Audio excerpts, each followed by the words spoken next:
Vdekja e nënës dhe e gjyshit të pejgamberit. Kur ndëroi jetë Mineja, nëna e të dërguarit Allahut alayhi salam, ai ishte vetëm 6 vjeç dhe kujdestaria i kaloi gjyshit të tij Abdul Mutalibit. Abdul Mutalibi ishte një burr me nder dhe me pozitë të lartë në Mekë dhe njihej për virtytet e mira.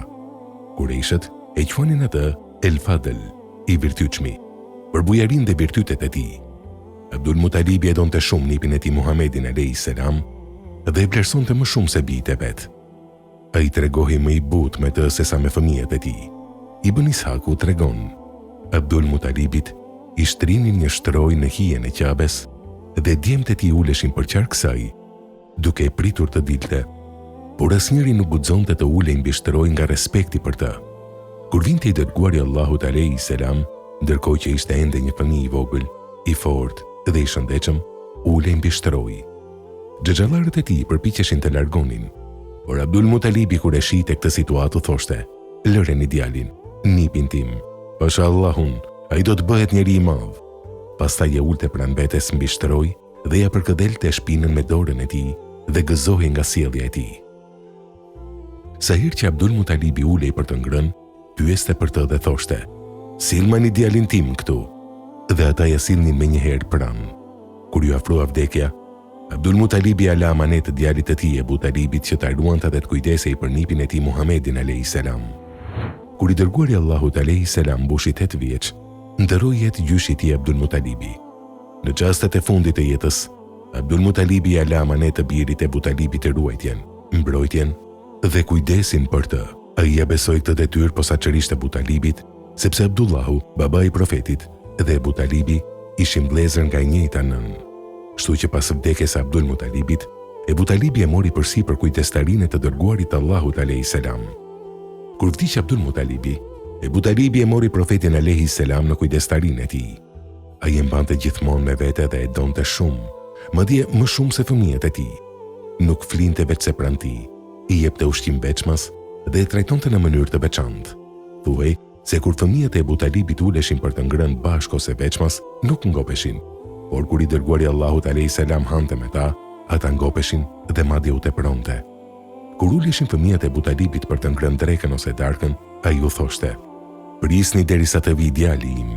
Dhe kur profeti alayhis salam vinte e hante me ta, ushqimi u mjaftonte të gjithëve. Kur profeti alayhis salam i mbushi 12 vjeç, xhaxhai i tij Ebu Talibi udhtoi drejt Shamit me një karvan tregtie dhe mori edhe atë me vete. Kur karvani zbriti në Busra, ata kaluan pranë një murgu që quhej Behira, i cili e njihte mirë ungjillin dhe ishte njeri me pozitë të lartë në fenë krishtere. Aty Behira e pa profetin alayhis salam dhe nisi ta vështroje të bisedojë me të. Pastaj u kthye Ebu Talibit dhe i tha: "Çfarë ke këtë djalë?" Ebu Talibi tha: "Djali im." Ai e quante shpesh birin e tij për shkak të dashurisë dhe kujdesit të madh që kishte për të. "Nuk është biri yt. Nuk është e mundur që babai i këtij djali të jetë gjallë. Është djali vëllait tim." "Po babai të tij çfarë i ka ngjarë?" "Ka vdekur kur nëna e tij ishte shtatëzën me të." "The të vërtetën. Ktheje menjëherë në vendin e tij dhe ki kujdes, sepse për Zotin, nëse e shohin këtu do tentojnë t'i bëjnë keq. Nipi yt do të bëhet njeri i madh." Atëherë Ebu Talibi u kthye me nxitim drejt Mekës. Në një nga momentet më të ndjeshme dhe më të rënda të jetës së profetit alayhis salam, ishte vdekja e xhaxhait të tij Ebu Talibit. Trupi i tij ishte dobësuar nga sëmundja. Frymarrja e tij ishte bërë e rëndë dhe ndërprerë, por prania e tij mbetej e fuqishme. Ai ishte njeriu që kishte mbrojtur profetin alayhis salam që nga fëmijëria, që kishte qëndruar përballë fisit të tij për ta mbrojtur nga çdo kërcënim. Dhe tani, në këto çaste të fundit, ai nuk ishte vetëm. Profeti Muhammed alayhis salam ishte pranë tij. Ai u ul afër kokës së xhaxhait të tij me një përulësi dhe dëmshuri që rrithte nga thellësia e zemrës. Sytë e tij pasqyronin një përzierje dhimbjeje dhe shprese. Ai e dinte se ky moment nuk ishte thjesht një ndarje familjare, ishte një moment që mbante peshë shpirtërore të jashtëzakonshme. Me një zë të butë por të mbushur me përgjegjësi dhe dashuri, ai u drejtua xhaxhait të tij. "O xhaxhai im, thuaj la ilaha illallah, një fjalë me të cilën do të dëshmoj për ty tek Zoti." Ishte një thirrje e sinqertë, jo thjesht si profet, por si nip. si një njeri që kërkonte shpëtimin e atij që e kishte dashur dhe mbrojtur gjithë jetën. Por dhoma nuk ishte e qetë vetëm e ta. Aty ndodheshin edhe disa nga paria e fisit, njerëz që nuk e pranonin mesazhin e Islamit.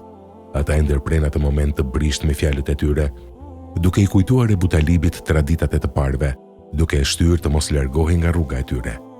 Fjalët përplaseshin ajër, nga një ranë, thirrja e një nipi që kërkonte shpëtim për xhaxhain e tij, nga ana tjetër, presioni një shoqërie që i druhej ndryshimit. Profeti alayhis salam nuk u tërhoq. Ai e përsëriti thirrjen e tij, me një përkushtim që vinte nga dashuria dhe dëmshuria e thellë. Ai shpresonte, edhe në atë moment të fundit, ai shpresonte. Sytë e tij qëndronin mbi fytyrën e Ebu Talibit, duke kërkuar një shenjë, një fjalë, një pohim. Por momentet kalonin. Frymarrja e Ebu Talibit bëhej gjithnjë më e dobët, dhe në fund, ai u largua nga kjo botë pa e shqiptuar atë fjalë që profeti alayhis salam dëshironte aq shumë ta dëgjonte. Një heshtje e thellë mbushi dhomën. Ishte një humbje e madhe, jo vetëm për lidhjen familjare, por për boshllëkun që do të lindte pas në jetën e profetit alayhis salam. Ai kishte humbur mbrojtjen e tij më të madh në mesin e njerëzve. Ai që kishte qëndruar si një mur përballë armiqve, tani nuk ishte më.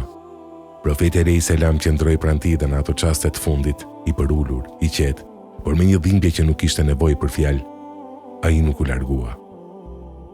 Ai nuk e braktisi. Ai qëndroi deri në fund, si nip, si njeri, si profet. Kjo sken mbetet një nga dëshmitë më të fuqishme të dëmshurisë njerëzore të profetit Muhammed alayhis salam. Një moment kur dashuria familjare dhe përgjegjësia shpirtërore u bashkuan në një përpjekje të fundit, dhe në atë heshtje të fundit, u vulos jo vetëm fundi i jetës së një njeriu, por edhe fillimi i një periudhe të re provuese për profetin alayhis salam, i cili tashmë do të përballej me botën pa mburojën e tij më të afërt.